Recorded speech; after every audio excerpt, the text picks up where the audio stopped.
देश का जनता देख रहा है। अगर आप सदन नहीं चलाना चाहते तो हमारे पास कोई विकल्प नहीं है, हमारे पास कोई विकल्प नहीं है। अगर आप सदन नहीं चलाना चाहते, ऐसा नहीं होता है जी, बार बार हर रोज ऐसे वेल पे आकर के, ये ठीक नहीं, ये तरीका बहुत गलत है, बहुत गलत है ये तरीका। आप सभी से मेरा, आप सदन नहीं चलाना चाहते हैं, इसीलिए सदन की कार्यवाही कल दिनांक 3 दिसंबर 2025 प्रातः 11 बजे तक के लिए स्थगित की जाती है। Further electoral reforms and which related to the matter the opposition parties have been demanding, and my specific appeal is that when government is ready to take up the discussion, please do not put a condition that it should take precedence over the other matter. The another point which I would like to mention is, in the first Business Advisory Committee meeting, government had proposed a discussion on the 150th anniversary of the Vande Mataram. So, and that is already listed. So, as per the list proposed by the government, we had sought time for all the listed business. We had decided the time for 3 business, and rest we decided that we will decide on the time in the next meeting. In the meantime, what I would like to request today, through you, to the opposition members, especially all the honorable leaders of different political parties, that Vande Mataram is a matter related to our freedom struggle which inspired millions. Right. Matter related to electoral reforms is also extremely important. Besides this, there may be many more issues which the parties would like to raise in the House, because there are many members which come from different states, different regions, they have different issues. However, considering the consistent which the opposition party had united to raise one issue on the matter related to electoral reforms, government is ready to take up the discussion, but to proceed it before the discussion on the Vande Mataram may not be appropriate. Well, now what I want to say is, once government is ready, we will propose a date for discussion in consultation with other members and the Honorable Chair. Please allow the normal other business listed to be functioned as decided. Point of order, sir. Rule number. Is he finished, sir?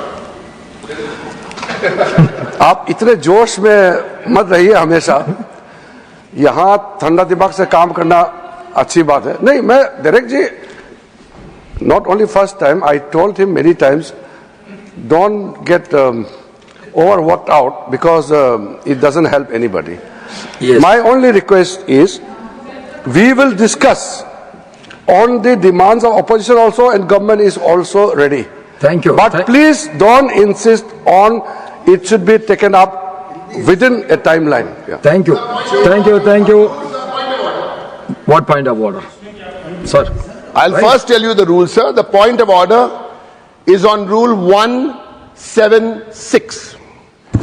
More than 14 opposition parties want a discussion on a particular issue because people are dying because of SIR, suicides. 1 minute, sir. 1 minute. 1 minute. 1 minute. No point let of me order finish. in that, Sir, let me finish. Again going sir, let me finish. Sir, let me finish. And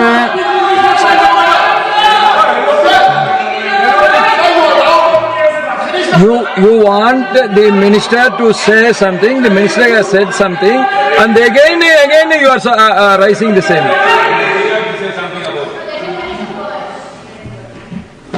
Sir, what our Parliamentary Affairs Minister said,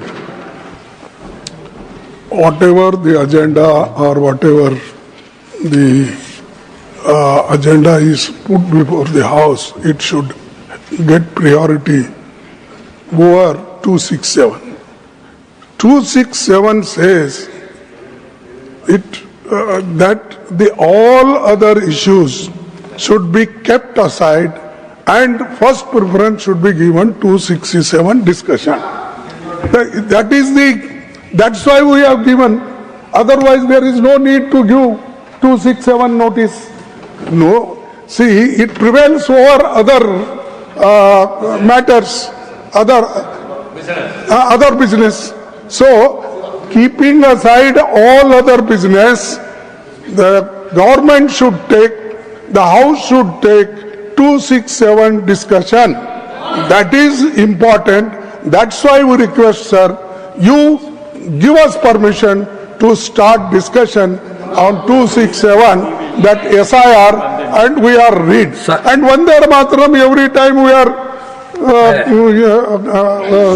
telling, and we will 100 times we will tell, but we are nowhere there at that time. 267. So, no, sir, you know, because you are hardcore leader, and you know very well, Vande Mataram comes from us, not from them. Vande Mataram is for everyone. Yes. No. Well, let him complete one by one. Sir, for giving this opportunity. Sir, this afternoon, as Parliamentary Affairs Minister told here, he called a meeting of all the opposition leaders and we had an elaborate discussion with him. And he said, as now, that Vande Mataram should proceed. Sir, we are never second opinion that it should be discussed. But at the same time, which is very serious, SIR electoral reforms, because 11th it has to be over, and so many are dying, and we want to discuss. So give priority to that. So we said, only today we insisted, later considering the situation of the government, we said we can take it tomorrow and day after tomorrow in both houses. He said he would come back again. Sir, you are going back to square one and repeating the same. You are not keeping your word. Sir, so how can we, sir, when we are come to represent the people. No, everybody is Represent the people and their issues. But when we are not given a vent to let out our voices. Let him complete. Sir, we should be given an opportunity to vent out our views and voices. No, I am asking to see it and you let you complete, then he can write. I am right, sir. No. I am telling the government, sir. Through you to the government, when we have some burning issue, we want to raise that in the floor of the House because people are expecting what the opposition parties are doing.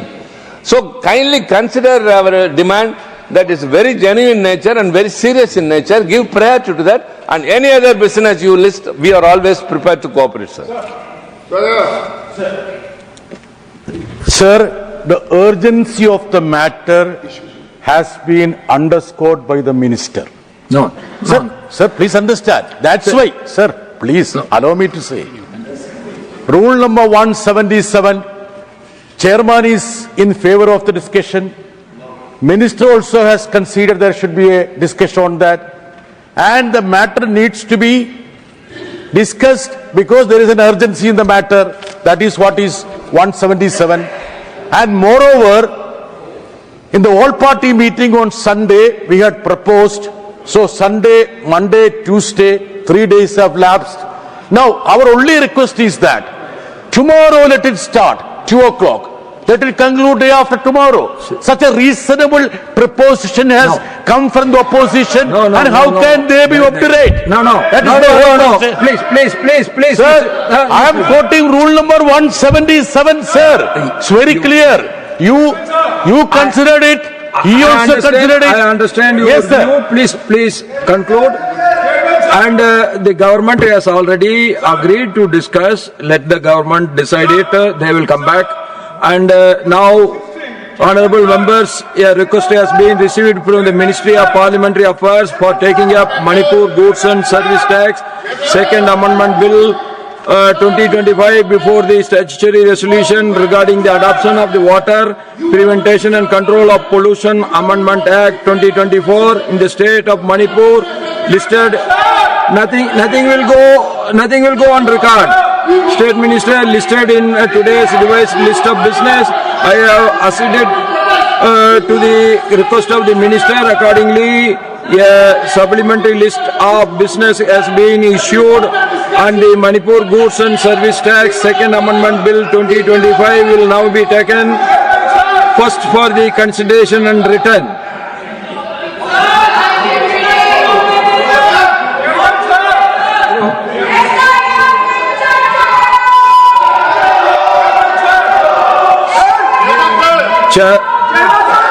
Sri Bangaj Chaudhary ji to move a motion for consideration of the Manipur Goods and Service Tax Bill, Second Amendment Bill 2025. प्रस्ताव रखता हूं कि मणिपुर माल और सेवा कर अधिनियम 2017 का संशोधन करने वाले विधेयक पर लोकसभा द्वारा पारित रूप में विचार किया जाए।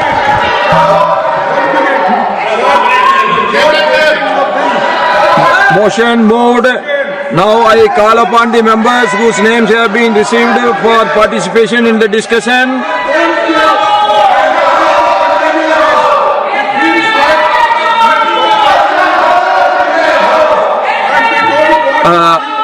Harshavardhan Sringla. Allocated time is 10 minutes.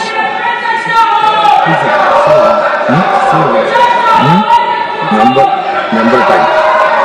I have already called him, no? Please say it. Please say it.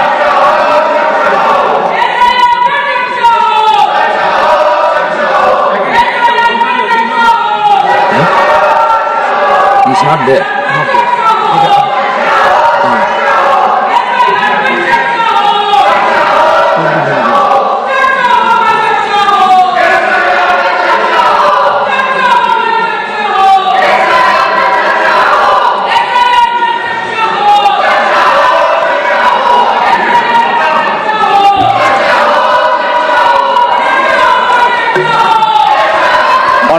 Honorable Chairman, sir, I rise today to wholeheartedly support the Manipur GST Amendment Bill 2025.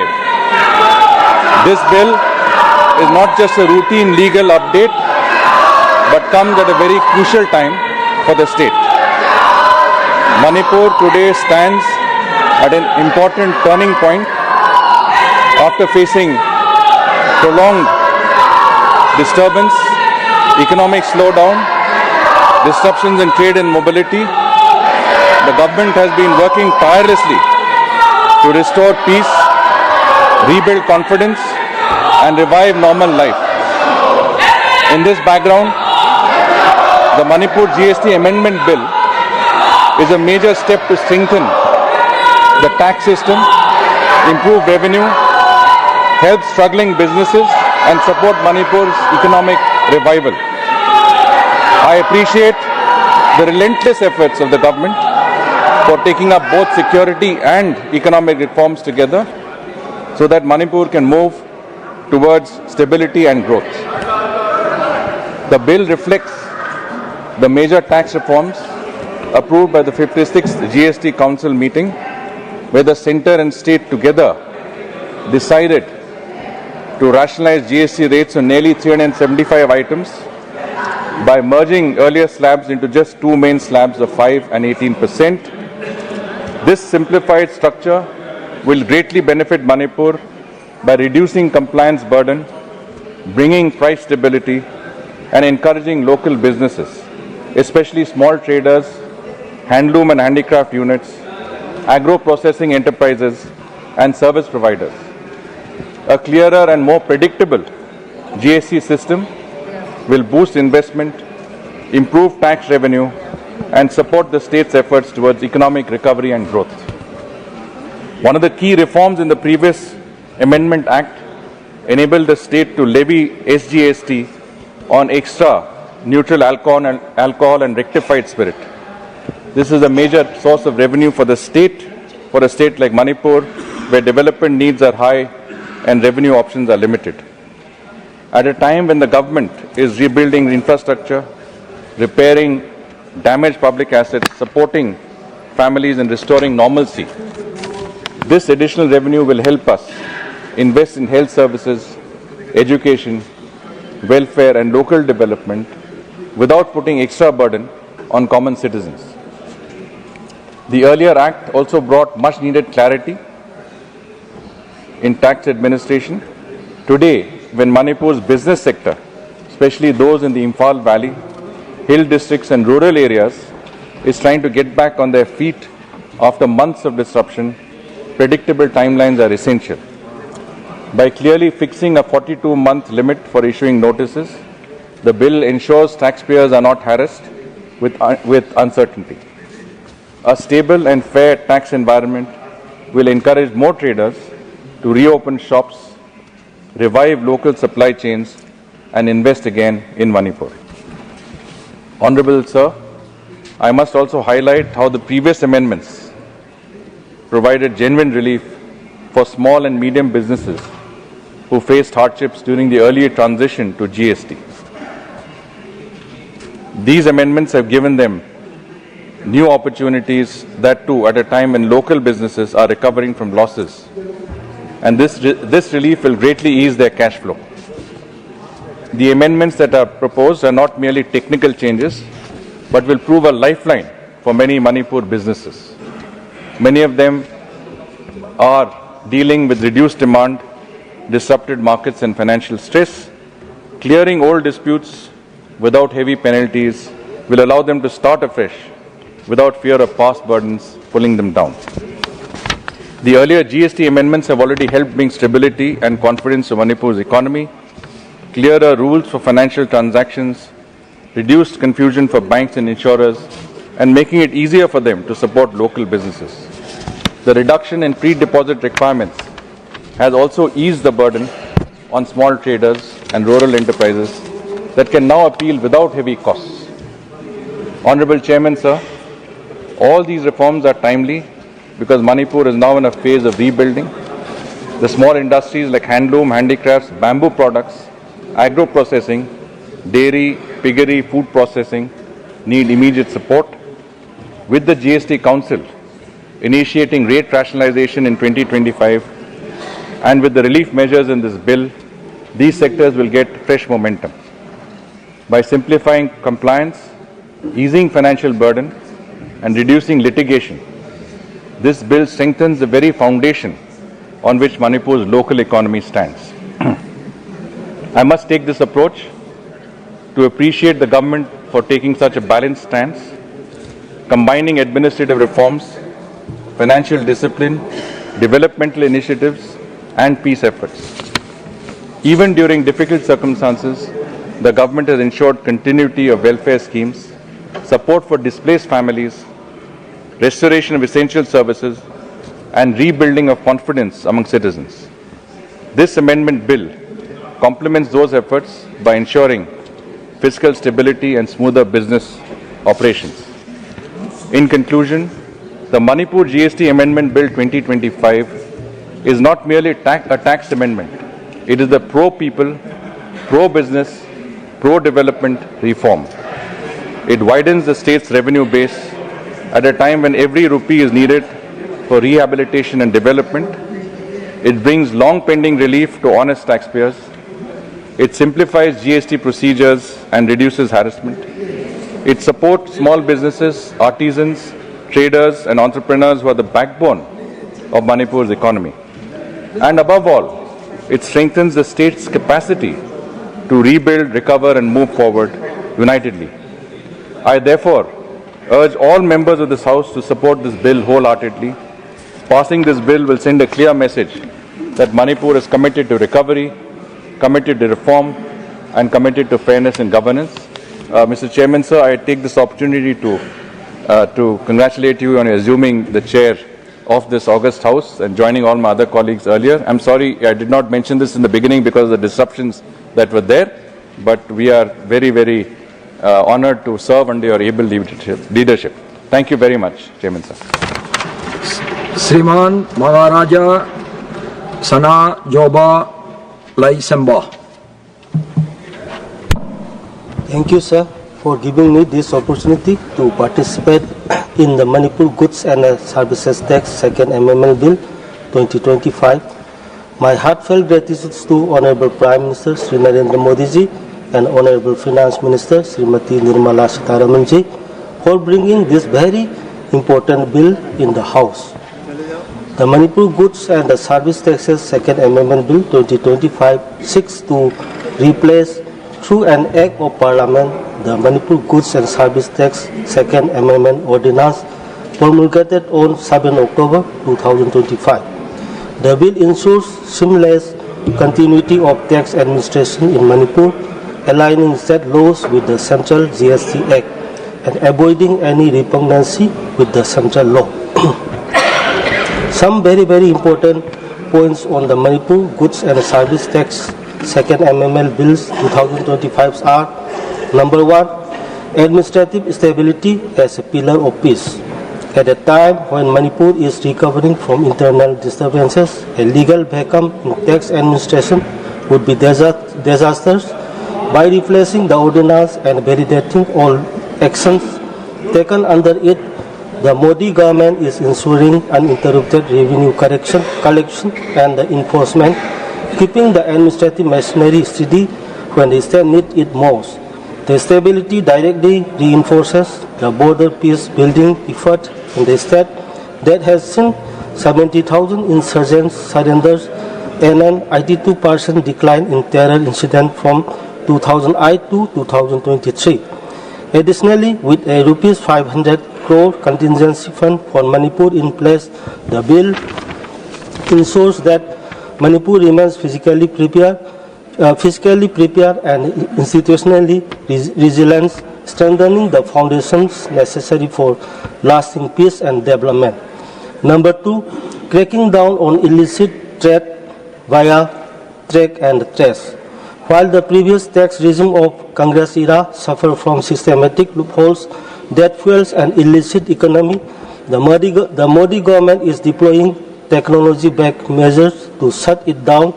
Through this amendment, the government has inserted a new section 148A, which introduced a mandatory track and trace system with unique digital markings to detect fake invoicing and smuggling in real time, backed by section 122B, which imposes a strict penalty of Rs 1 lakh or 10% of tax payable for violation, and mandating end-to-end digital monitoring.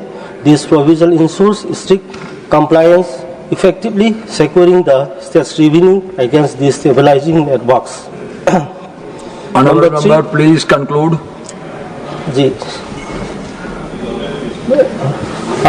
Sir, there are time. Dr. Sikandar Kumar. 10 minutes.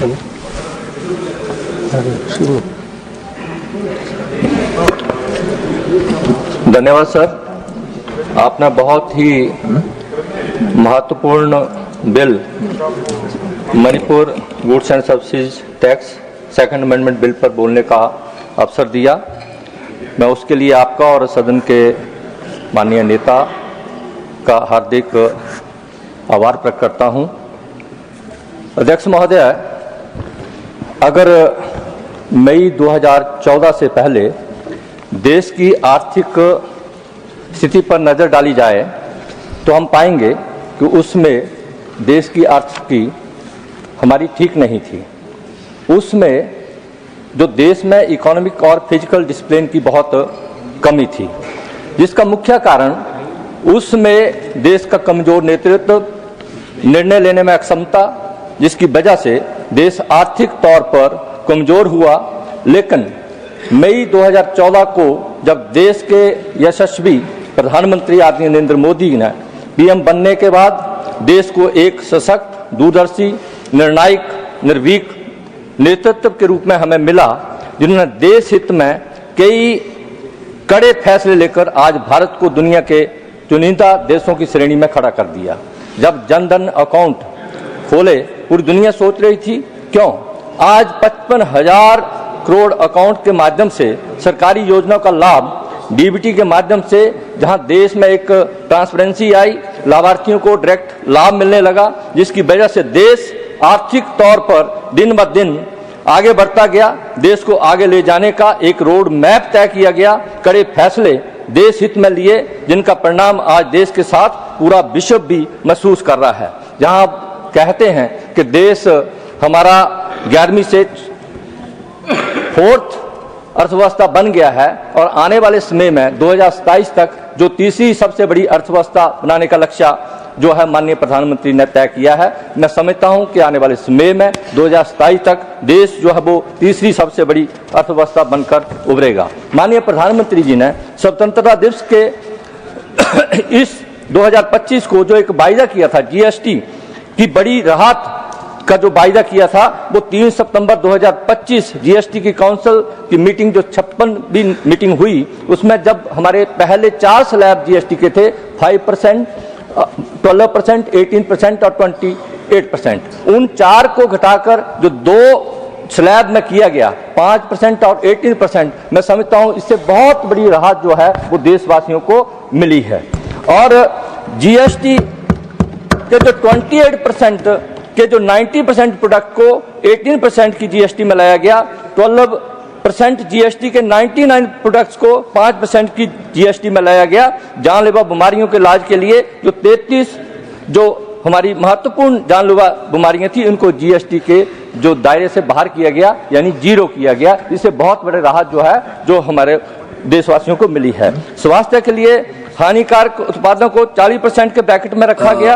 रोजमर्रा के जरूरतमंद चीजों को जैसे दूध, दही, पनीर, रोटी को बहुत जीएसटी से बाहर कर एक बहुत बड़ी राहत दी। Please conclude. Just for 2 minutes, please, sir. No, 2 minutes. 3 minutes have been allocated. It is already 3.5 minutes. Sir, give me 2 minutes, please. Sir, 1.5 अरब देशवासियों को बहुत बड़ी राहत 22 सितंबर 2025 से नवरात्रि और दिवाली का एक बहुत बड़ा तोहफा माननीय प्रधानमंत्री ने देशवासियों को दिया। सभी को जीएसटी बदलाव में जब वैट हमारे देश में था तो मुझे लगता है कि 10 से 50% टैक्स जो है वो हमें देना पड़ता था, और आज जो 2 ब्रैकेट के बीच में जो है वो हमें टैक्स जो है 5% और 18% किया गया। इससे बहुत बड़ी राहत जो हमारे को मिली है, और इसके कारण जहां देश में महंगाई कम होगी, उपभोग बढ़ेगा, सेविंग बढ़ेगी, इन्वेस्टमेंट बढ़ेगी और देश में रोजगार के अवसर भी बहुत पैदा होंगे और हमारी इकोनॉमी और बूस्टअप होगी, ऐसा मैं समझता हूं। इससे पहले जहां जीएसटी की कलेक्शन जो हमारे देश में लगभग 82,000 करोड़ रुपया पर मंथ थी, आज हमारी जीएसटी कलेक्शन जो है पूरे मंथली जो है 2 लाख करोड़ से ऊपर जो बढ़कर हुई है, और ईयरली जो है वो हमारी लगभग 25 लाख करोड़ जो है वो हमारी जीएसटी कलेक्शन हुई है। ये बहुत बड़ा जो है मैं समझता हूँ अर्थशास्त्र का विद्यार्थी होने के नाते देश हित में निर्णय लिया गया है। डॉक्टर दिनेश शर्मा जी, मैं इस Dinesh Sharma ji 3 minutes allocated to you.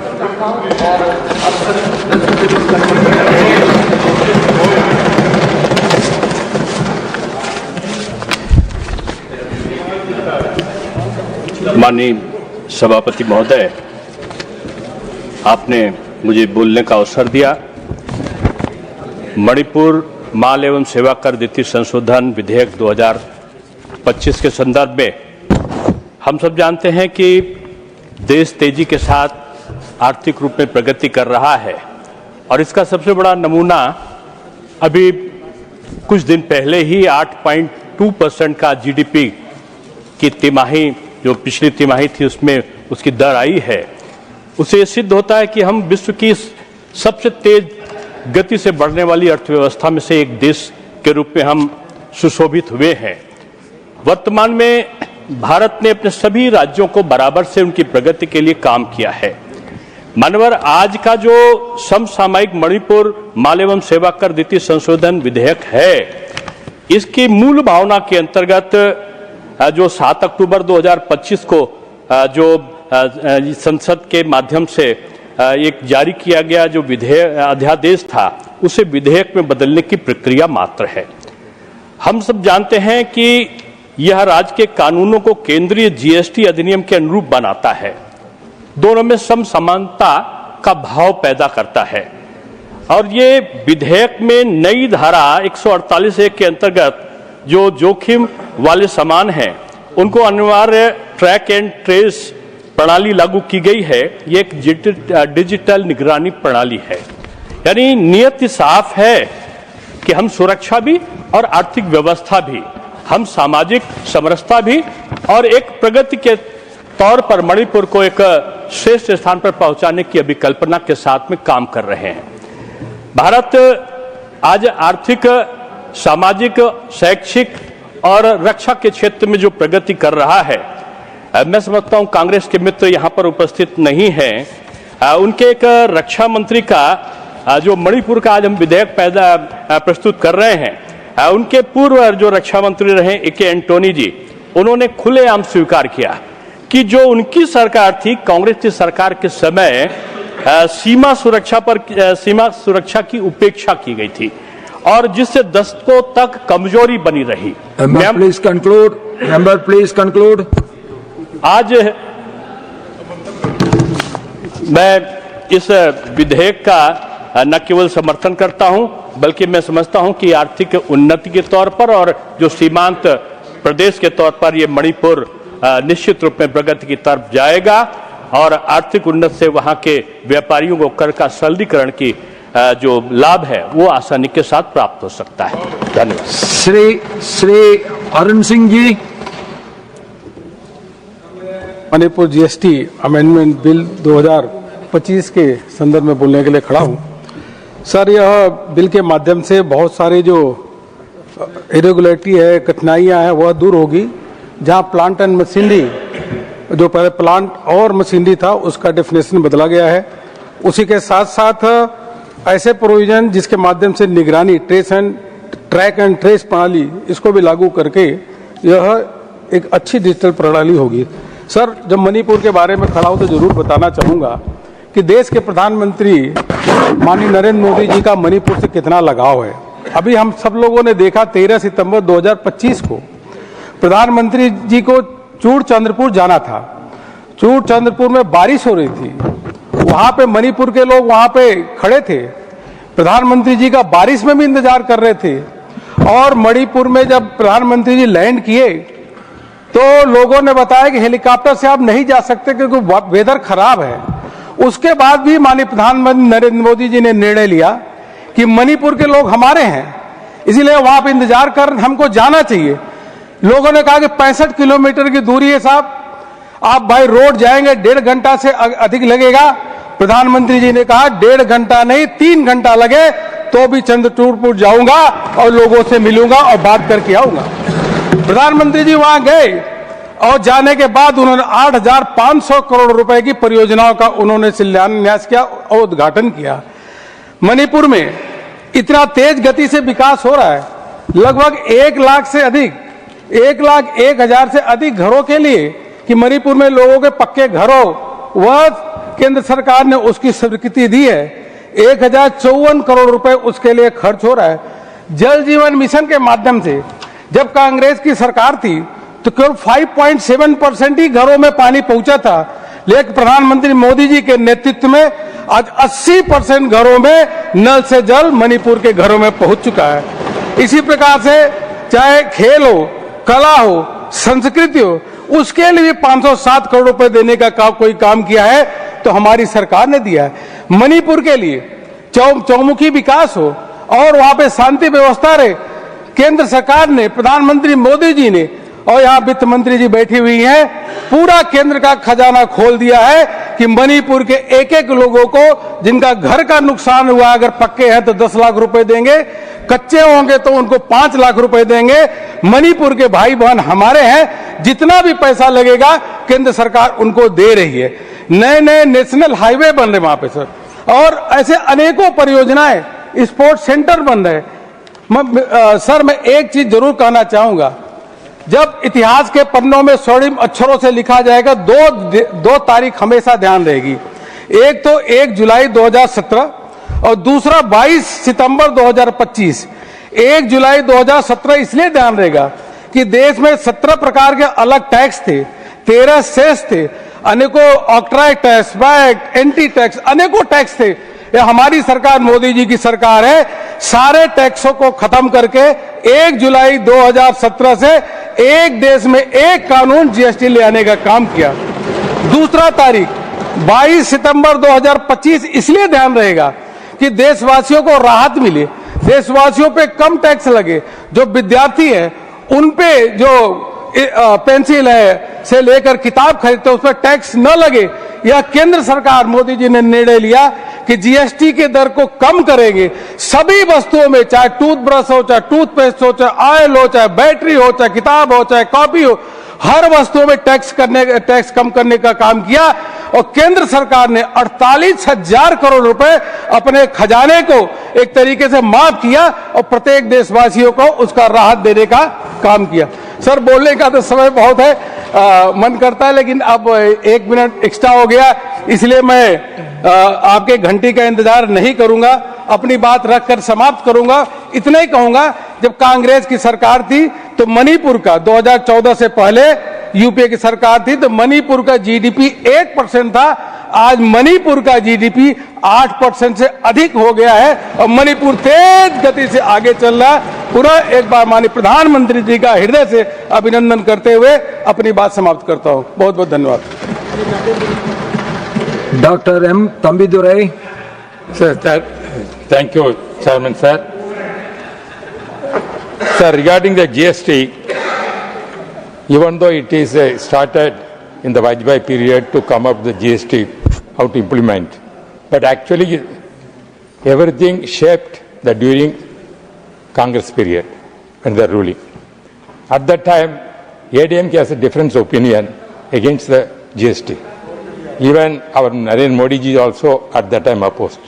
After assuming power, Narendra Modi ji, he is implementing properly and also the nation's development is giving importance. In that respect, we are also supporting that, no difference definitely. On behalf of my party General Secretary Edappadi Palaniswamy, I rise to strongly support the Manipur Goods Services Second Amendment Bill 2025. The proposed amendments are timely and necessary to strengthen the GST framework in the state of Manipur. They will help improve compliance, enhance transparency and ensure smoother administration of the tax system and ultimately benefiting trade business. And sir, you know very well, when the riot took place in the Manipur, our Tamil people are also staying there. Many people are serving in Tamil Nadu, also working there. Therefore, when they came, at that time, when the some kind of tragedy is taking place, my leader, Edappadi Palaniswamy, raised the issue to protect the Tamil Nadu people who are in Manipur must not be affected. That also, at that time, the leader, Leonor Segar, is one of the Tamil leader who is there at that time. Therefore, our aim is to bring normalcy in Manipur and also development, and also GST also, our Honorable Finance Minister brought, we are supporting that. Second bill she has brought, even they have difference. Therefore, this kind of amendment definitely will help the Manipur people and the economy will survive. I support the bill. Thank you. On behalf of ADM, support the bill. Shrimati Dharmshila Gupta.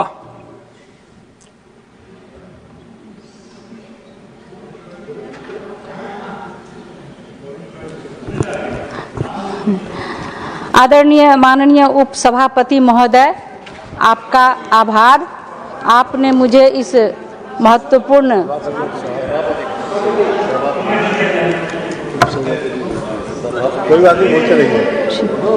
क्षमा चाहती हूँ। आदरणीय सभापति महोदय, आपका बहुत बहुत आभार। आपने मुझे इस महत्वपूर्ण बिल मणिपुर माल एवं सेवा कर दूसरा संशोधन विधेयक 2025 पर अपने विचार रखने का अवसर दिया है। आपका बहुत बहुत धन्यवाद।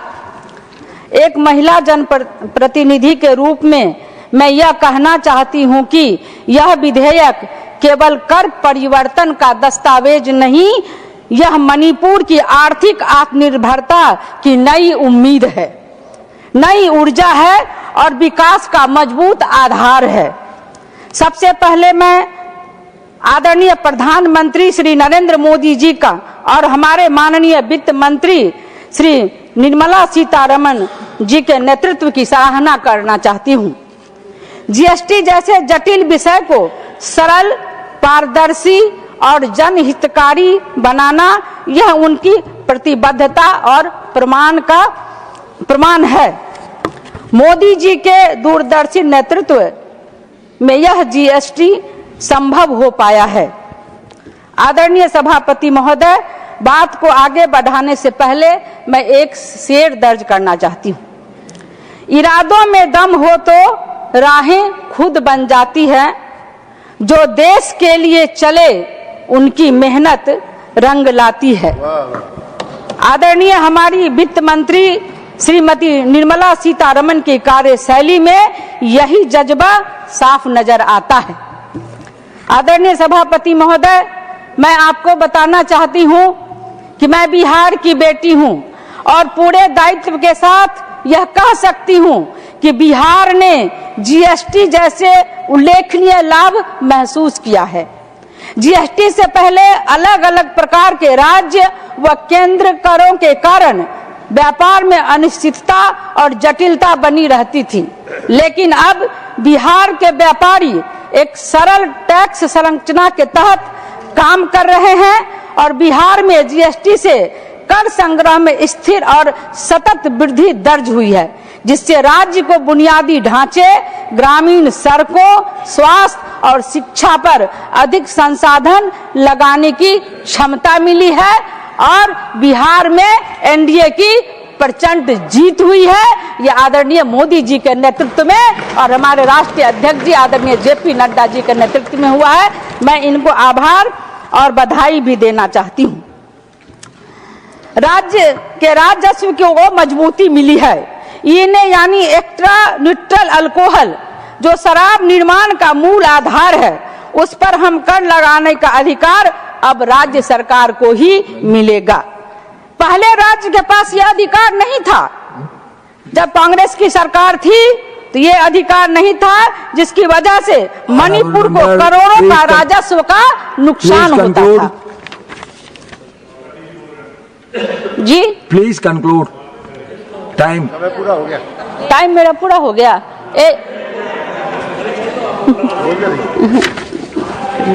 खत्म करिए, लास्ट का बोल दीजिए। लास्ट का बोल देती हूँ।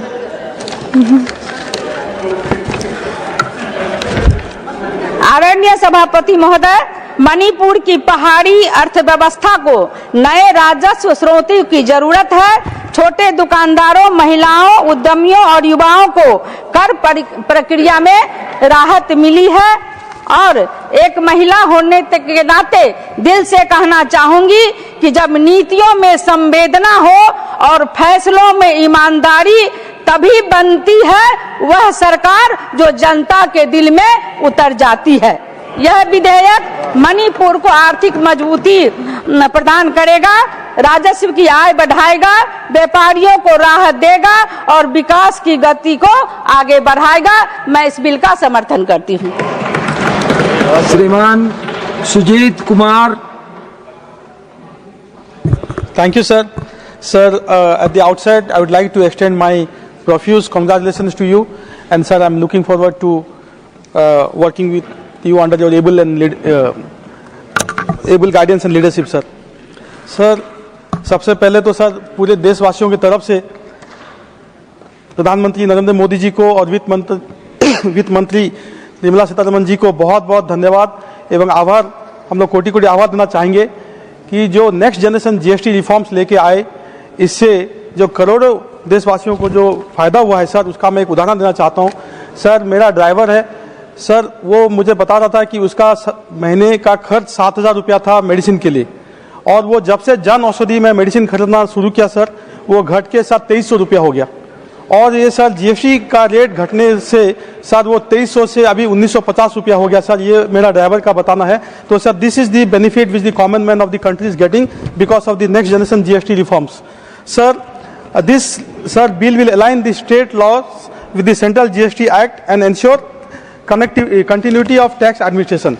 Sir, as was mentioned, this is not just a routine update or not just an isolated tax reform, but it is part of Prime Minister Modi ji's larger effort to bring stability and peace across the state and to bring dignity to the people of Manipur. Sir, some data have already been given. I'll just repeat them, sir. Sir, 600 crore investments under the PM Ayushman Bharat Health Infrastructure Mission for Manipur, 507 crore for education, Sir, Arun Singh ji was talking about this, the Jal Jeevan Mission. The saturation of Jal Jeevan Mission was only 5.7% under the previous Congress regime, which has now reached to 80%. Sir, more than 1 lakh houses have been sanctioned, which is 93% of the target under Pradhan Mantri Awas Yojana Gramin. And sir, 1,054 crore has been sanctioned under PMAY Gramin and Urban in the current budget. Sir, talking of security and peace, sir, 10,000 personnel have been deployed to bring peace and stability in Manipur. 1,500 kilometer fencing have been done. 1,000 crore has been sanctioned for modernisation of the police forces. And sir, 2,866 crore has been sanctioned in the 25-26 budget to combat insurgency. And sir, insurgency is a byproduct of the long Congress rule in the state. Sir, आज मणिपुर में the situation is, sir, coming towards normalcy. And sir, with this amendment of the GST Act, sir, administrative stability will bring peace. Sir, when Manipur is recovering from internal disturbances, sir, the nation doesn't want a vacuum. And this is why, sir, by replacing this ordinance and validating all the actions under it, the Modi government is ensuring that revenue collection, which is an essential component of bringing peace and stability of development process in the state, that will be, sir, ensured. Sir, this stability will reinforce the broader peace building effort. And sir, the numbers will speak for themselves. 7,000 insurgents have surrendered in the state in the last 1 year. There has been 82% decline in terror incidents in the last 1 year, sir. And a 500 crore contingency fund for Manipur also has been, sir, prepared, which will ensure fiscal resilience for the state. Sir, some loopholes also will be plugged through this amendment bill, sir, that will enhance the revenue of the state, sir, by bringing fiscal discipline to the state's revenue, sir. The procedural gaps which were there, those will be plugged, and the tax administration will be more transparent and watertight. Sir, I will conclude by, sir, again thanking the Honorable Prime Minister, Honorable FM, for the landmark next generation GST reforms, which has, sir, brought in genuine Diwali gift to crores of Indian citizens. Sir, when Honorable Prime Minister said that this next generation reforms will be a Diwali gift for you, it actually was a Diwali gift for the common man, for the farmers, for the MSMEs, for the women, for the youth, for the middle class, and sir, for 140 crore Indian citizens. Sir, just imagine paying no GST on insurance, paying only 5% GST on most of the products that we use, whether it's toothpaste, soap, bread, paying almost nil GST on life-saving drugs, paying, reduced GST of only 5% on farm machinery equipment. So these are the kind of... Please conclude. I'm concluding, sir. So these are the kind of reforms that the GST next generation reforms brought in. And sir, I will conclude by saying that, sir, this amendment bill will significantly expand public services and social infrastructure in the state of Manipur, and it will help us reach our dream of Vikasit Bharat. Thank you very much. Shri Amarpal Maurya ji. बहुत बहुत धन्यवाद महोदय। मैं आज मणिपुर वस्तु एवं सेवा कर विधेयक के समर्थन में खड़ा हुआ हूं।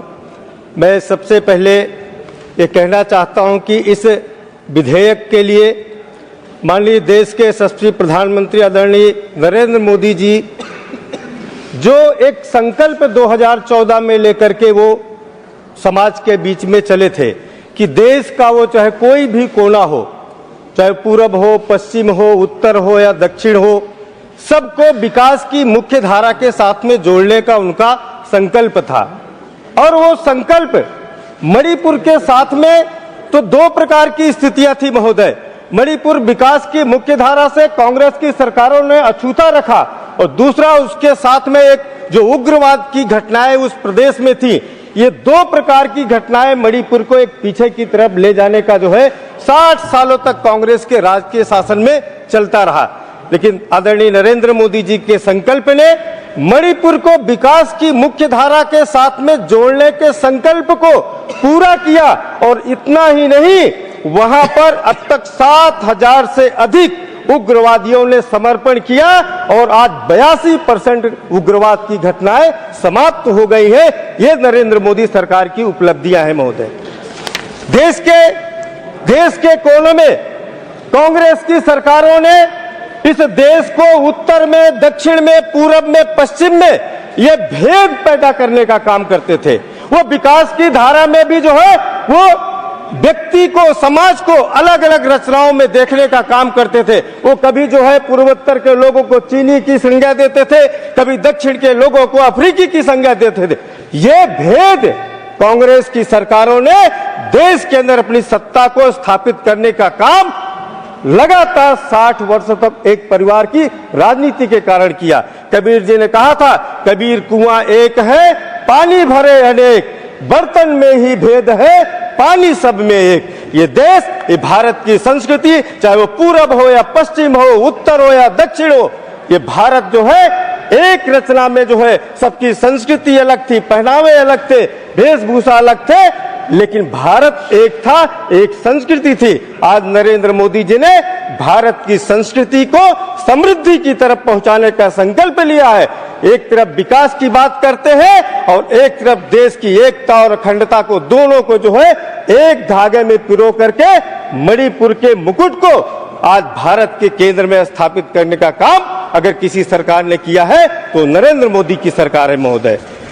इतना ही नहीं, मणिपुर में सामाजिक और आर्थिक पुनर्निर्माण में यह विधायक जिस प्रकार से मदद करने वाला है, यह राजस्व की स्थिरता और केंद्र सरकार जो स्वास्थ्य है, जल जीवन मिशन है, सब में ये करने का काम कर रहे महोदय। मैं एक बात कह के अपनी बात को समाप्त करता हूं। देश में जो विकास की धारा चल पड़ी है, जो 2047 तक विकसित भारत के सपने को पूरा करने का एक लक्ष्य लेकर के मणिपुर के लोगों ने भी संकल्प लिया है कि पूर्ण प्रखरतम उज्ज्वल नवसम विकसित राष्ट्र साकार प्रकट हो, सुखी सबल समरस भारत हो, एक दिशा में हो प्रयासरत, राष्ट्र समूचा चले विजय पथ, जग में गूंजे जय जय भारत। बहुत बहुत धन्यवाद। मयंक कुमार नायक जी।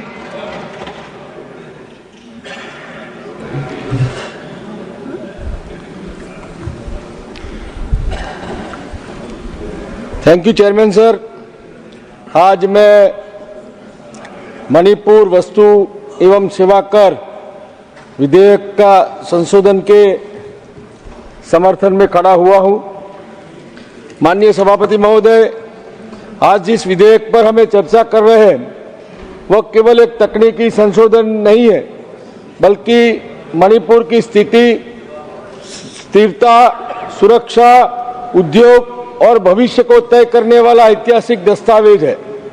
मैं इस विधेयक का पूर्ण समर्थन करता हूं और साथ ही कुछ राजनीतिक सच्चाइयों को भी सदन के सामने आपके दायित्व में समझता हूं। कांग्रेस की दशकों की उपेक्षा से मणिपुर को मिली अस्थिरता।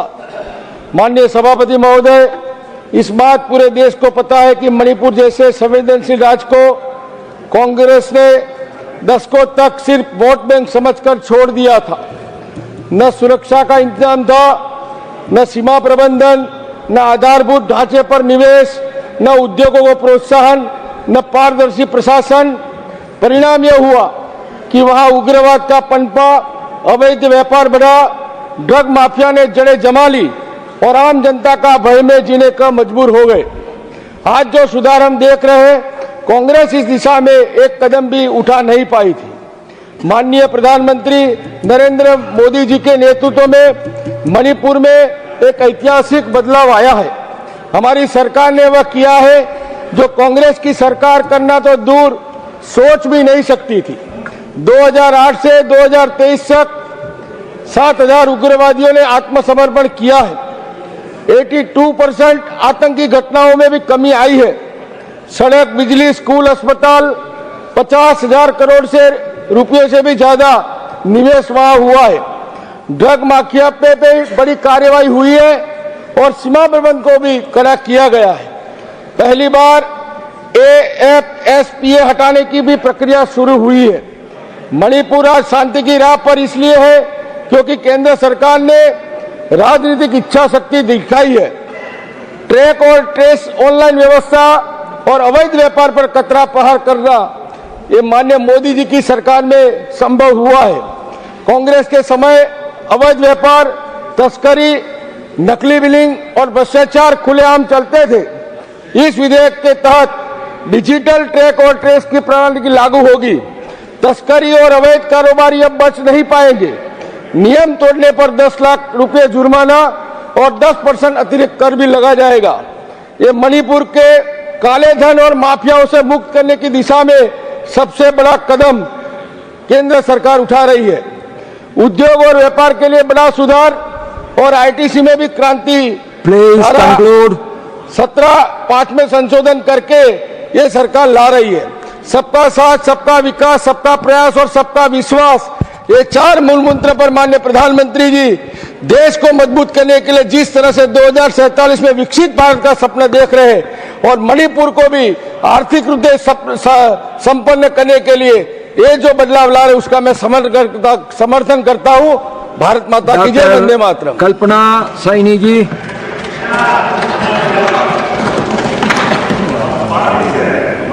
धन्यवाद सभापति महोदय। सभापति महोदय, मैं आज इस महत्वपूर्ण विधेयक मणिपुर माल और सेवा कर विधेयक 2025 पर विचार और पारित करने के प्रस्ताव का समर्थन करती हूँ। सबसे पहले मैं हमारे माननीय प्रधानमंत्री जी तथा वित्त मंत्री आदरणीय निर्मला सीतारमण जी को धन्यवाद देती हूँ, जिन्होंने समय की आवश्यकता को ध्यान में रखते हुए यह संशोधन सदन के समक्ष प्रस्तुत किया। मैं ये विशेष रूप से कहना चाहूंगी कि पारदर्शिता, सरलता और विश्वसनीयता, इन तीनों मूल्यों के बिना कोई भी कर व्यवस्था मजबूत नहीं बन सकती। यह विधेयक इन सभी बिंदुओं पर खरा उतरता है।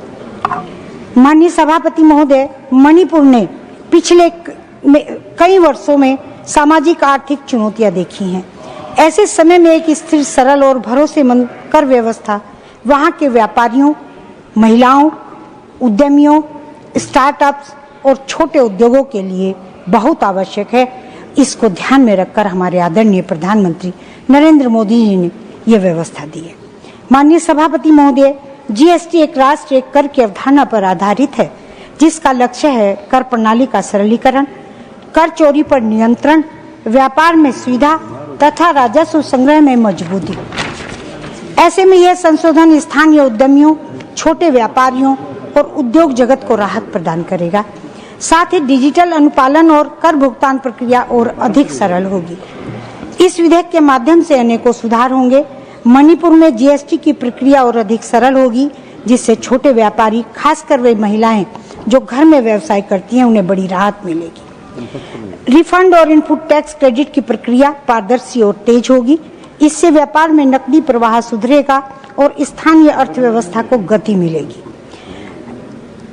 डिजिटल अनुपालन को आसान बनाकर सरकार ने यह सुनिश्चित किया है कि दूर दराज पहाड़ी क्षेत्रों तक भी सुरक्षित और सरल ऑनलाइन व्यवस्था पहुंच सके। इस संशोधन से मणिपुर को आर्थिक स्थिरता मिलेगी, जो वहां विकास, निवेश और रोजगार सृजन के लिए बेहद महत्वपूर्ण है।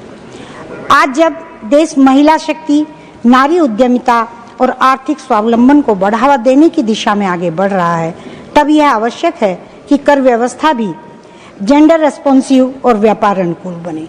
यह विधेयक उसी सोच को आगे ले जाता है।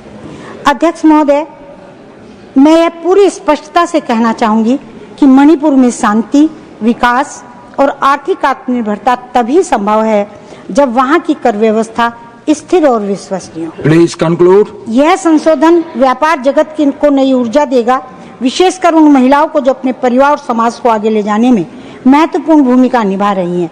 मैं यह भी कहना चाहूंगी, कर प्रणाली तभी सफल होती है जब वह व्यापारियों की सुविधा, राजस्व वृद्धि और सुशासन तंत्र के बीच संतुलन बनाए रखे।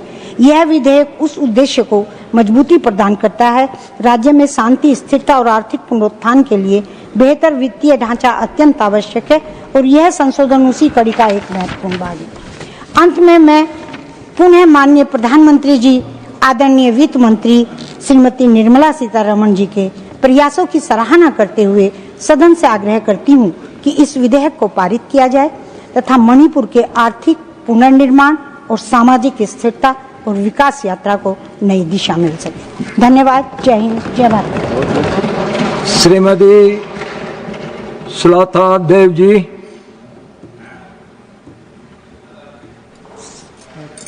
जय Shri Jagannath. Thank you honourable chairman sir. पहले तो मैं आपको अभिनंदन करती हूँ, आपका और मेरा ये पहला डिस्कशन है। आज Manipur goods and service tax second amendment bill 2025 के ऊपर डिस्कशन हो रहा है। पहले तो मैं ये चाहूँगी कि मणिपुर में शांति वापस आए, मणिपुर में राष्ट्रपति शासन हटाया जाए, मणिपुर में इलेक्शन हो और मणिपुर में डेमोक्रेट वैसे इलेक्शन हो, वो गवर्नमेंट हो। इसीलिए तो हम लोग यहाँ पर डिस्कशन कर रहे हैं, क्योंकि ये तो स्टेट का मैटर है, क्योंकि राष्ट्रपति शासन लगा हुआ है, इसलिए हम लोग डिस्कशन कर रहे हैं। मेरे नेता नवीन पटनायक जी हमेशा चाहते हैं कि मणिपुर जैसे स्टेट में महिला सुरक्षित हो, महिलाओं के ऊपर शांति आए और मणिपुर में शांति वापस आए। अब आएंगे जीएसटी के बारे में। जीएसटी कहीं भी हो, मणिपुर हो, उड़ीसा हो या भारत में कहीं भी हो, भारत में सारे विश्व में भारत ही एक ऐसा देश है जहां पर सबसे ज्यादा जीएसटी लिया जा रहा है, 28%, जबकि अर्जेंटीना भी 27% और मुझसे भी ऊपर आ गए हैं। जीएसटी अभी जो महंगाई हो रही है, महंगाई के ऊपर में और भी बड़ी मार है। एक रिक्शा वाला, एक कोई भी हो, छोटे उसको चाय मतलब ये अगर मूढ़ी खरीदे पैकेट वाला, उस पे भी जीएसटी आता है। क्या करेंगे वो जीएसटी इतना देके? और टूथपेस्ट हो, टूथब्रश हो, छोटे छोटे सामग्री हो, दूध हो, जो बच्चों पीते हैं दूध हो, उस पे भी जीएसटी है। मेडिसिन, लाइफ सेविंग ड्रग्स, उसके ऊपर भी जीएसटी है। तो जीएसटी का स्लैब कम करना चाहिए, बहुत ही पूरी तरह से हटा देना भी चाहिए। जो कमोडिटी है इमरजेंसी, जैसे दूध हो, मेडिसिन वगैरह, उसमें पूरा हटा देना चाहिए। जीएसटी के चलते मणिपुर के बारे में हम अगर जब बात कर रहे हैं, मणिपुर एक ऐसा संघर्षमय स्टेट है, उसके ऊपर जीएसटी के बहुत सारे कमोडिटी में जीएसटी हटा देना चाहिए। जीएसटी के चलते वहां पर जो ऑफिसर्स है वहां कैसे सबको हेल्प करे, उसको भी मद्देनजर रखना चाहिए। और सबसे बड़ी बात है कि जो इंटरनेट कनेक्शन हो, इलेक्ट्रिसिटी हो, वो अगर ठीक से ना हो वहां पर, तो ये जीएसटी के बारे में क्या बोलेंगे? जीएसटी काउंसिल यहाँ पर बैठता है, मगर सारे स्टेट को विश्वास में लेना जरूरी है जीएसटी काउंसिल में, फिर पुनर्विचार करना जरूरी है। और ऊपर से मैं यहाँ पर वित्त मंत्री जी बैठी है, निर्मला सीतारमण जी, मैंने बार बार संसद में मैंने हमारे बीजू जनता दल से सबको ही बोले हैं, केंदू लिप के ऊपर 18% जीएसटी था, उसको हटाइए, पूरा हटाइए। नवीन पटनायक का डिमांड था, मैं धन्यवाद देती हूँ, 5% हो गया है, मगर पूरा हटा दीजिए जीएसटी केंदू लिप के ऊपर। और ये इसमें महिलाएं बहुत सारे हैं, 10 लाख महिला प्लकर से उनको बेनिफिट मिलेगा। जीएसटी जो हमारे आदिवासी प्रोडक्ट होते हैं ना, उस पर भी जीएसटी लगाते हैं, महू हो, ये जो झुना हो, जो कुछ, उसके ऊपर में से भी जीएसटी हटा देना चाहिए। हैंडीक्राफ्ट, हैंडलूम के ऊपर में भी से भी जीएसटी हटा देना चाहिए। और ऊपर से मैं और एक बात बोलूंगी, कंक्लूड कर रहे हैं, और एक बात बोलूंगी उड़ीसा के बारे में। उड़ीसा में हमारा जब सरकार था, करीबन 4000 करोड़ का जीएसटी बकाया था, आज तक वो मिला कि नहीं पता नहीं। हम तो जब छोड़ के आए, अब डबल इंजन हो गया, सोच रहे हैं और जीएसटी हम लोगों को मिल गया होगा। इसके चलते मैं बस इतना ही कहूंगी, जो जीएसटी है वो सारे स्टेट को विश्वास में लेकर किया जाए। Thank you so much. जय श्री जगन्नाथ। श्री अयोध्या रामी रेड्डी अल्लाह।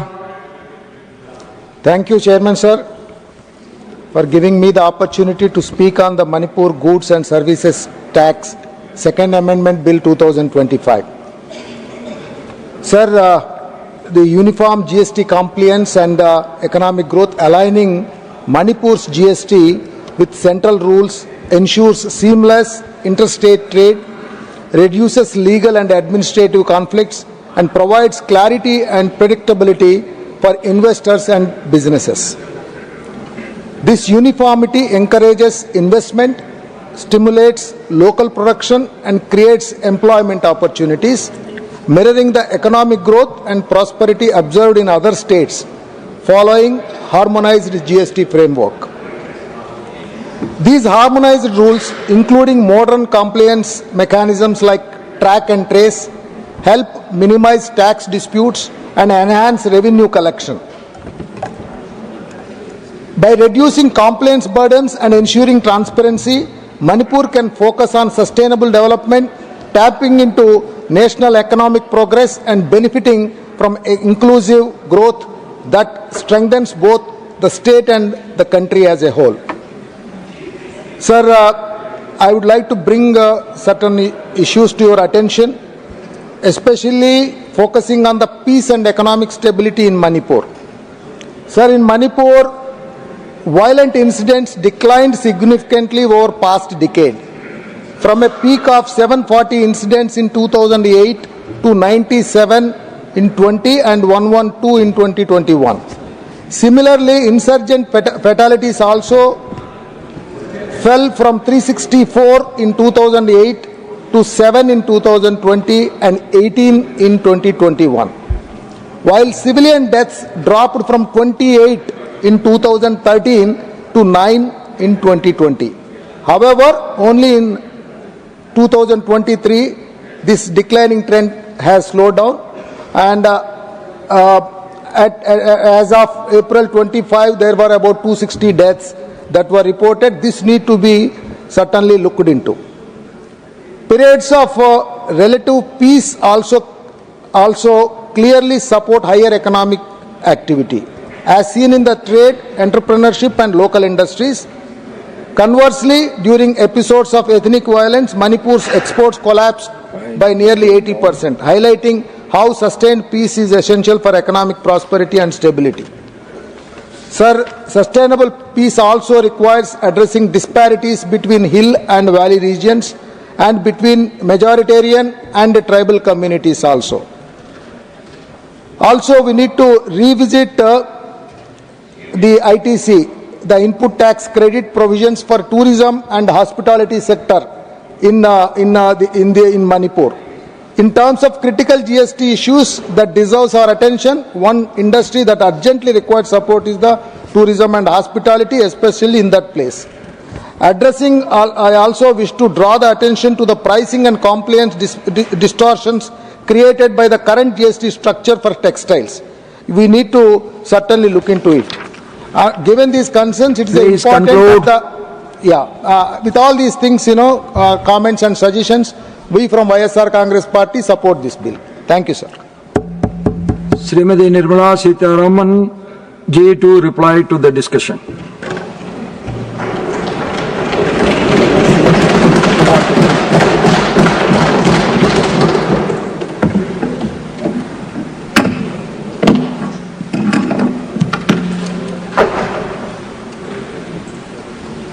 So thank you very much, sir. And I wish to recognize and I'm grateful to you that for the first time with you in the chair, I'm being called to respond to a bill. So for that, I extend my gratefulness to you. Sir, today we are discussing on the Manipur Goods and Services Tax Second Amendment Bill, sir. Every time the central government amends the Central Goods and Services Act of 2017, we also need the states to amend their state GST related law. Through the Finance Act 2025, Sections 121 to 134 of the Central Goods and Services Act was amended, and it got enacted in August 2025.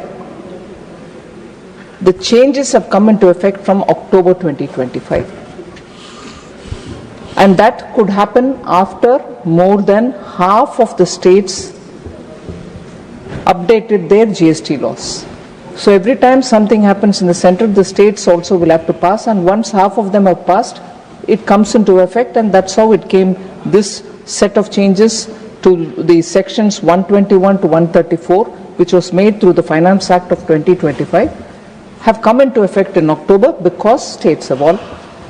But unfortunately, because Manipur was under the President's rule, the corresponding effect-giving measures could not be taken up in the state GST laws.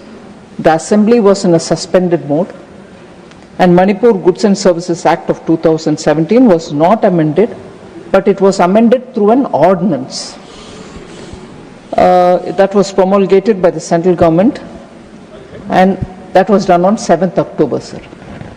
So now this bill is coming to replace that ordinance. And so the changes which have been brought will be made permanent for Manipur's sake. Sir, before I go into the few details which I want to table here, I want to say a word about the opposition leaders, opposition parties. So throughout 24, we saw them shedding crocodile tears about Manipur for everything. Did the Prime Minister visit?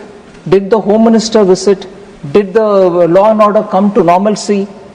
Every time about Manipur, they will raise issues, they will voice their grievance, total crocodile tears.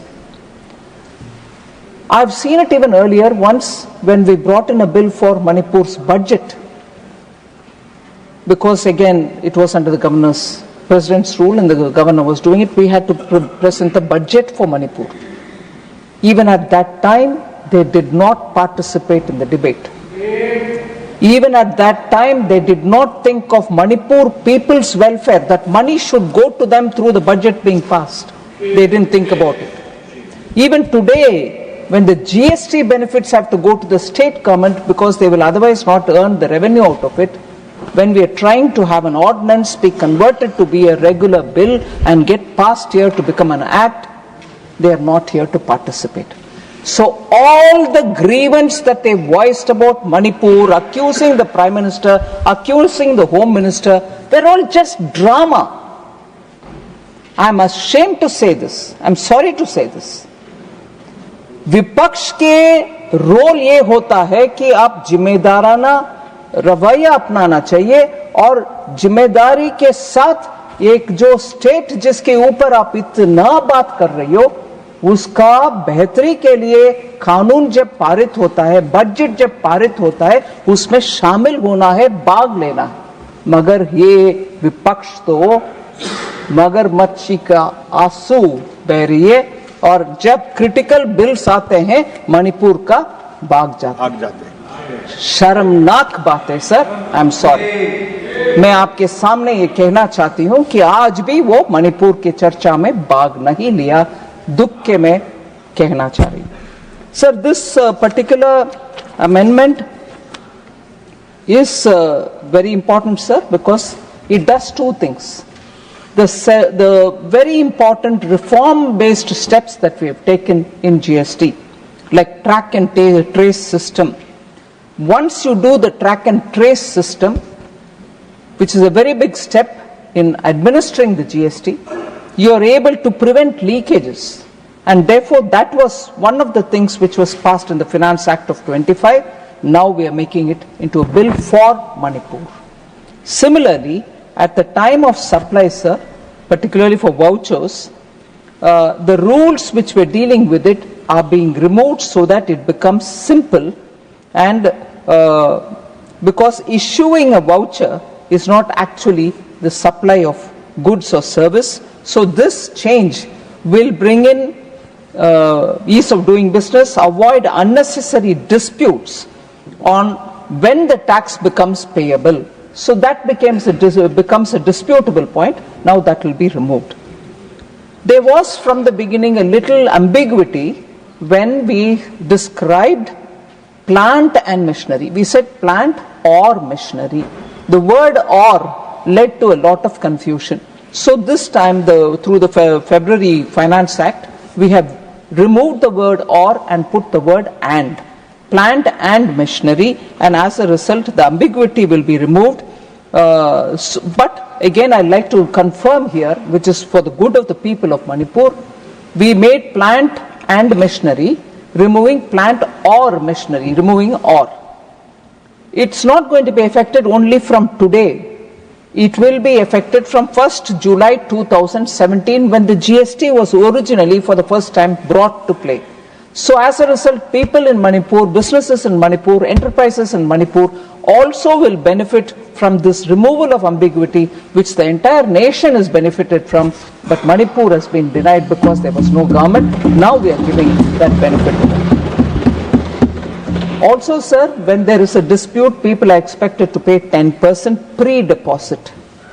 We are only asking for 10% pre-deposit for appeals before the appellate authority or the appellate tribunal, even in cases where only the penalty is being challenged.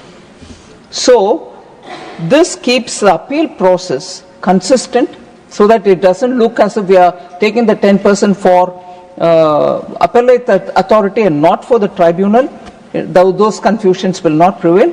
We are bringing consistency in the process and discourage frivolous litigation, because people will just go rush in for some kind of a time buying or whatever. That frivolous litigations will be now discouraged.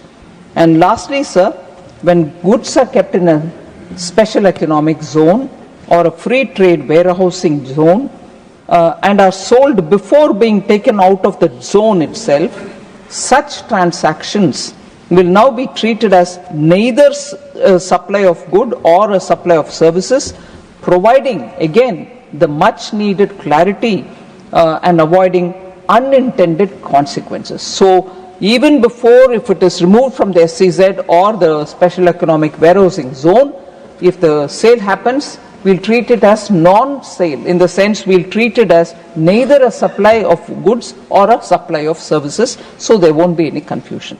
So these above amendments have been carried out in the Central GST Act, but again, as I said earlier, sir, it hadn't happened during the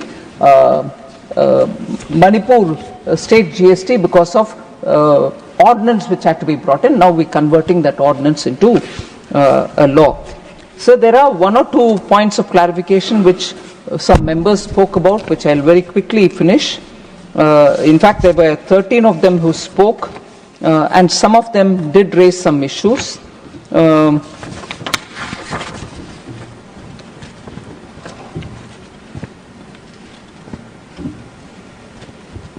So, Madam Sulata Dev mentioned that in the recent maximum GST rate is 28%. 28% actually has been abolished, sir. We don't have 28% anymore. So it has not been, it's not there anymore, it has been abolished. And items which were in 28% either moved to 18, or if they were sin goods, they moved to 40. So there is no more 28%. And when we say sin goods, we say demerit goods, such as tobacco products have all gone to 40. So that is one thing, sir. Essentials, Madam Sulata, they've mentioned essentials like milk, food, toothpaste, handicrafts are subject to GST. The rates of essentials have been reduced from 12 to 5%, sir. In fact, handicrafts have come to 5%. In fact, milk has no GST at all. It's never had. And even now, except for that UHT, which has a specialized package, high temperature heating, and then it can be preserved without refrigeration. It used to come in a specialized pack that till you open it, it can remain without refrigeration. After that, if you open it, you'll have to keep it in the fridge. That used to have a rate of tax. Other than that, milk never had a tax. Even this has now come to zero. The UHT is also come down to zero. So I just want that clarification given.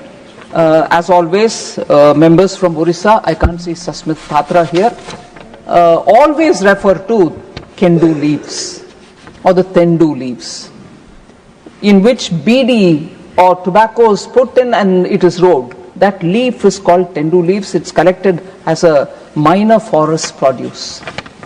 Sir, I want to reassure the member, it's now come down to 5 and she's recognized that in her speech. But on Kendu leaves, sir, at least 4 GST councils have met and spoken on it. Elaborate discussions have happened. And if one state, Orissa, wants it, Telangana wouldn't want it. We've crossed all those stages and now we've brought it down to 5. Bring it down to 0. That's been, I'm sorry to say, sir, many requests come like that.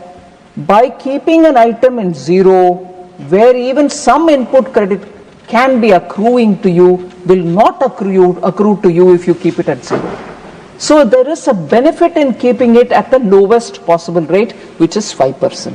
If I move to zero, even the little refund that you get, you will not get. So there is a reason, madam, that we've kept it at 5. I want to inform the honorable member through you, sir. Then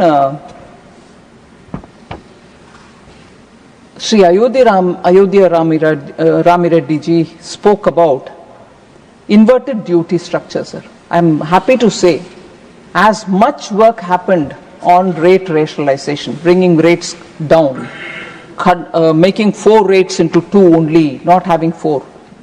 Equal amount of work went into correcting inverted duty structure. And I'm happy to say most of the items where inversion happened because the final product was sold at, let us say, 5%. The inputs were being bought at 12%, which is no more there, but 12%. The difference could not be retrieved, and as a result there was an inversion, but for retrieving the difference you had to give them refunds.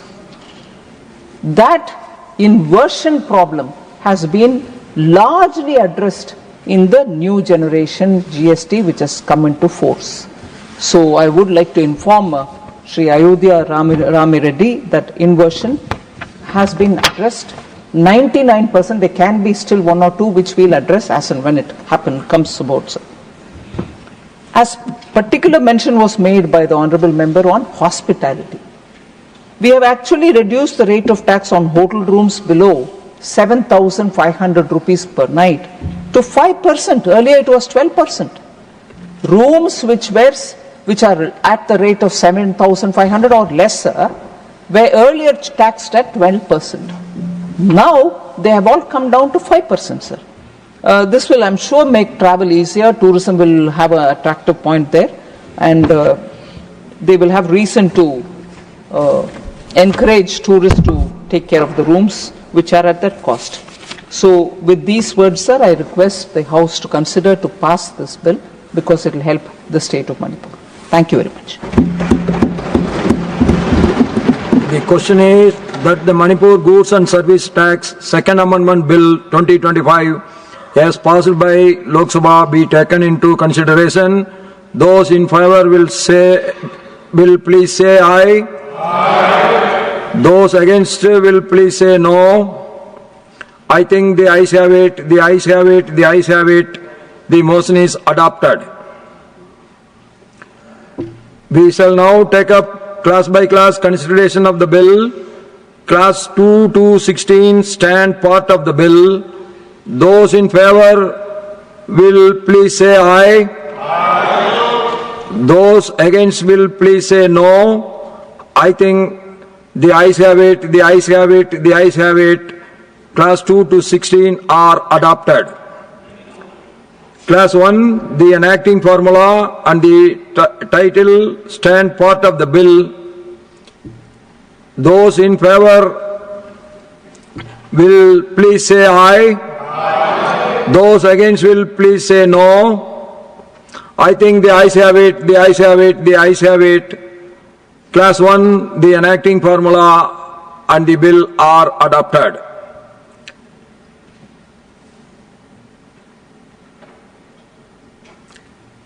Srimati Nirmala Sitharaman to move. Sir, I rise to move that the bill be returned. That the bill be returned.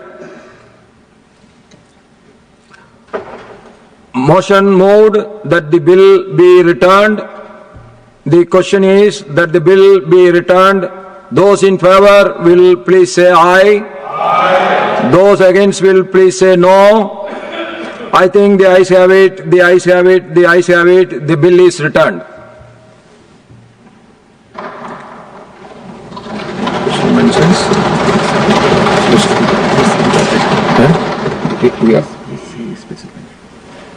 Special mentions.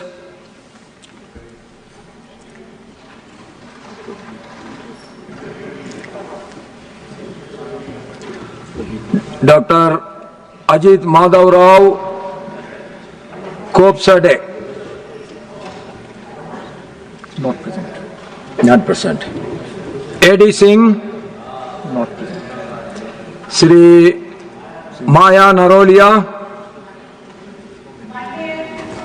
सभापति महोदय जी, मैं आपका बहुत बहुत धन्यवाद ज्ञापित करती हूं कि आपने मुझे इस विशेष उल्लेख के लिए बोलने का अवसर प्रदान किया। मैं सरकार का ध्यान मध्य प्रदेश के नर्मदापुरम होशंगाबाद जिले की ओर आकर्षित करना चाहती हूं।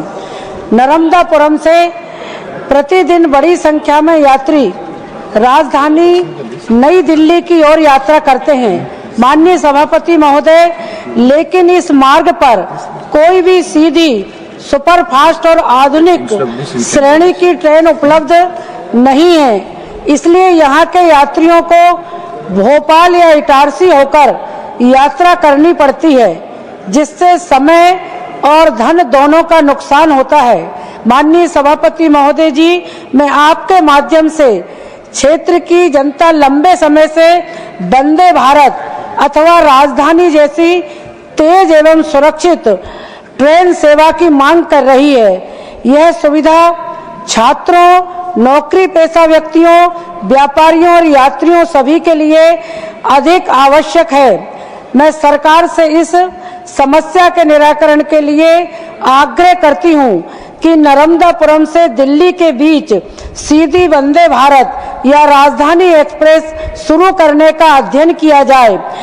एक और विकल्प है इसके लिए कि भोपाल से हमारी जो वंदे भारत और राजधानी एक्सप्रेस ट्रेन चलती है उसको नर्मदापुरम और इटारसी बढ़ाया जाए, तो इससे यात्रियों को भी बहुत सुगमता प्राप्त होगी। माननीय सभापति महोदय जी, मैं आपके माध्यम से सरकार से इस मांग पर सकारात्मक कार्रवाई करने की अपेक्षा करती हूं। धन्यवाद। डॉक्टर कनिमोली एनवीएन सोमो. Sri Maharaja Sanojoba Laisemba. Thank you, sir. Sir, the subject of my special mention is demand for inclusion of Sanamahi as a separate religion in the census of India. Sir, the Manipur Legislative Assembly, through an unanimous resolution adopted on 5 August 2022, had urged the Registrar General and the Census Commissioner of India to include Sanamahi as a separate religious category. The resolution reflects not only the collective voice of states' elected representatives, but also the long-standing sentiments of the Meitei community, for whom Sanamahi is an indigenous and ancient faith with unique religious practice, rituals, and cultural heritage. Despite repeated appeals from scholars, civil society organizations, community leaders, and religious boards or authority like Langtong Sanamahi Temple Board and Uttara Sanglen Sanakonung, etc., the absence of an independent enumeration code for Sanamahi has led to misrepresentation and a dilution of the religious identity of its followers. Thousands of individuals continue to identify with Sanamahi in practice, yet have no appropriate category to record their faith in the census schedule. Recognizing Sanamahi as a distinct religion would ensure accurate demographic representation, safeguard cultural heritage, and uphold the constitutional principles of religious freedom and identity. So I urge upon the government to include Sanamahi as a separate religion in the census of India and issue a clear directives to the census authorities accordingly. Thank you, sir. Sri Ramji Lal Suman, Dr. Fawzia Khan, Sri Mahendra Bhatt. महोदय, subject है चिपको आंदोलन की नेत्री गौरा देवी को मरणोपरांत भारत रत्न देने के संदर्भ में। सभापति महोदय, गौरा देवी जी उत्तराखंड के सीमांत जनपद चमोली की जोशफट विकास खंड के रैणी गांव की भोटिया जनजाति की ग्रामीण महिला थी, जिन्होंने अपने जीवन काल में पर्यावरण संरक्षण के लिए चिपको आंदोलन की शुरुआत की थी। चिपको आंदोलन हिमालय क्षेत्र में बड़े पैमाने पर और पेड़ों की कटाई के खिलाफ मातृ शक्ति के द्वारा वृक्षों के आलिंगन से जुड़ा हुआ आंदोलन था। आज आंदोलन के 51 वर्ष पूर्ण हो गए हैं। पर्यावरण बचाने के लिए यह चिपको आंदोलन 26 मार्च 1974 को इस सीमांत क्षेत्र में प्रारंभ हुआ, जब पेड़ों को काटने वाले ठेकेदारों द्वारा पेड़ काटने के लिए मजदूरों को भेजा। तब गौरा देवी जी के नेतृत्व में महिलाएं इन पेड़ों पर चिपक गई। उन्होंने कहा, पेड़ों को काटने से पहले उन्हें काटा जाए। इस आंदोलन की गूंज को भारत सहित संपूर्ण दुनिया ने सुना। चिपको आंदोलन ने देश में पर्यावरण संरक्षण बड़ा मुद्दा बना दिया और यह आंदोलन भारत के हिमाचल, कर्नाटक, राजस्थान और बिहार राज्यों तक फैल गया। इस आंदोलन का ही परिणाम रहा कि तत्कालीन भारत सरकार ने 15 वर्षों तक हिमालयी राज्यों में पेड़ कटान को पूर्ण प्रतिबंधित कर दिया। चिपको आंदोलन गौरा देवी जी के संघर्षों की कहानी है। जंगल प्रकृति के लिए कितने मूल्यवान है, उस समय के आंदोलन गीत में निहित है। चिपका डाली पर न कटन देवा, पहाड़ों की संपत्ति अब न लूटन देवा। मैं सरकार से मांग करता हूं कि इस महान विभूति को मरणोपरांत भारत रत्न से सम्मानित किया जाए। धन्यवाद। डॉक्टर अशोक कुमार मित्तल, श्री लागर सिंह सिरोया। बहुत बहुत स्वागत आपका चेयरमैन साहब। कर्नाटक की 6 करोड़ जनता की तरफ से आपका अभिनंदन और स्वागत। Sir, urgent need for balancing heritage preservation and tourism promotion, sir. Sir, I bring to House's attention to the critical state of our national heritage exemplified by Hampi, the magnificent open-air museum and a profound testament to the Vijayanagar Empire's glory, sir. Following the Honorable PM's recent call to citizens to visit 25 heritage sites, we must urgently balance tourism promotion with effective long-term heritage conservation, sir. Recently, media reports highlight serious concerns at Hampi, unchecked vegetation on monuments, stalled restoration work, and an expert vulnerability assessment raised doubts about the adequacy of current management by concerned agencies. Sir, my recent interaction with experts following the launch of publication of Hampi, which I had the privilege to support, underscored the deep concerns for preservation. Our irreplaceable cultural treasures demand a sustained national commitment. Excessive, often unruly tourism directly causes heritage degradation, sir. We must consider international best practice, including regulating or limiting tourist numbers of critical sites during the peak period, sir. I therefore urge the Union Government to mandate the Archaeological Survey of India to urgently devise a comprehensive national level formula to actively and sustainably balance heritage preservation and tourism management across all our heritage sites.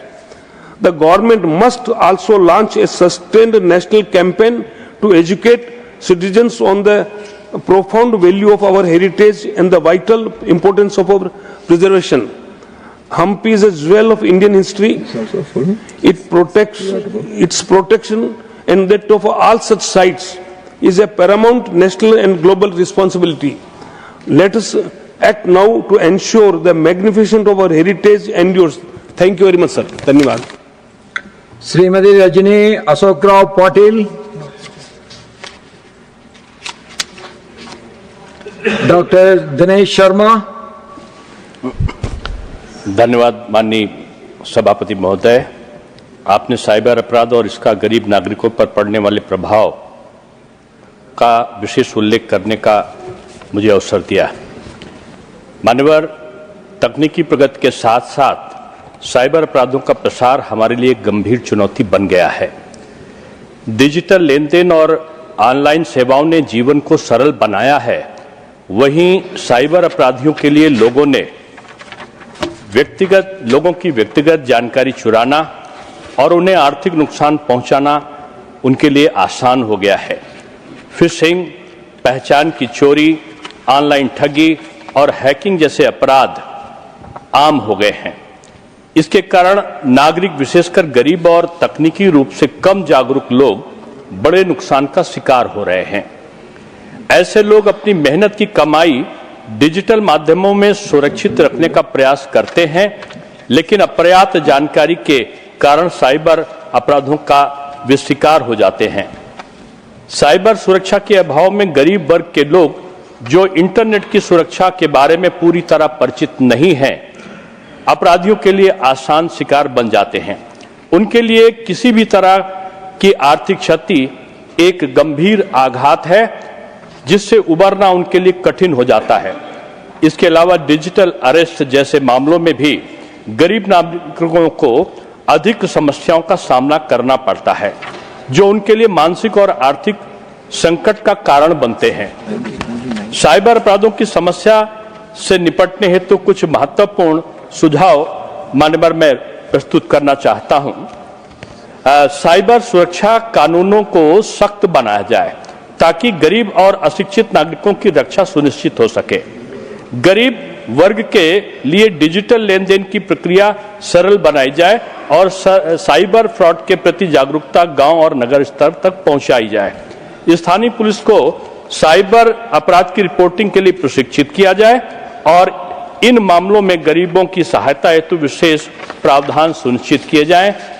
मैं सरकार से अनुरोध करता हूं कि गरीब नागरिकों की सुरक्षा हेतु डिजिटल सुरक्षा पर यथासंभव आवश्यक कदम उठाए जाएं। श्री राघव चड्डा, Shrimati Rekha Sharma ji. Thank you, Chairman Sir, for giving me opportunity to demand for putting my demand for gender safe, smart public transport for small and medium towns. I draw attention of government to a fundamental requirement for women's empowerment and economic participation, the need for safe, reliable and modern public transport system in India's small and medium towns. While metropolitan cities have seen improvement in bus fleets, metro services and surveillance systems, thousands of women in Tier 2 and Tier 3 towns still face daily challenges simply in commuting to school, colleges, workplaces, hospitals or markets. I humbly demand the creation of gender-safe, smart transport network across such towns. These need not be heavy infrastructure projects, but they can be practical, affordable and quick implementable. A key component of this initiative should be electric minibuses, fleets, which is ideal for narrow town roads, ensuring frequent, reliable and low emission mobility from early morning to late evenings. Equally important are small safety features, including GPS tracking, linking to a public dashboard, CCTV surveillance inside buses and at major stops, panic buttons connected to centralized control rooms, and live tracking mobile apps for women passengers. Many women hesitate to use public transport after sunset because bus stops are poorly lit. Solar-powered LED lighting, CCTV-enabled shelters, and clean seating arrangements can make a significant difference. Transport planning must also consider women-focused routes and timings, covering girls' colleges, nursing institutes, industrial areas, and marketplaces with reliable evening return services. Additionally, employing women as conductors, supervisors, and control room staff will enhance confidence and create dignified employment. Safe mobility strengthens women's access to education, employment, entrepreneurship, and social participation. I urge the government to look into it. Thank you, sir. Shri Samik Patacharya ji. Thank you, sir, for allowing me. Indian Railways has made a major progress in safety, passenger facilities, cleanliness and modernization under the leadership of our Honorable Prime Minister. West Bengal has also benefited greatly through the new services and better infrastructure. However, the passengers travelling on local and express trains in Southeastern Division, headquartered at Garden Bridge, Kolkata, are now facing frequent delays, cancellations, and disruptions. These problems occur due to infrastructure work, technical issues, and other operational reasons.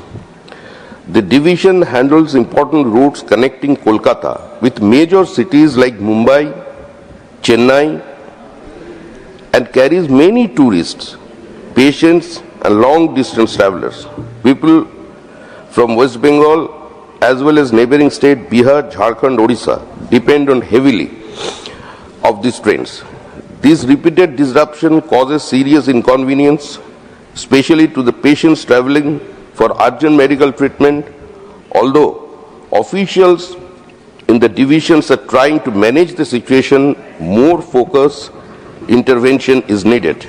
Therefore, I request the Government of India to kindly look into the matter and take steps to improve train punctuality and operations in Southeastern Division at the earliest. Thank you, sir. Shri Tejveer Singh ji.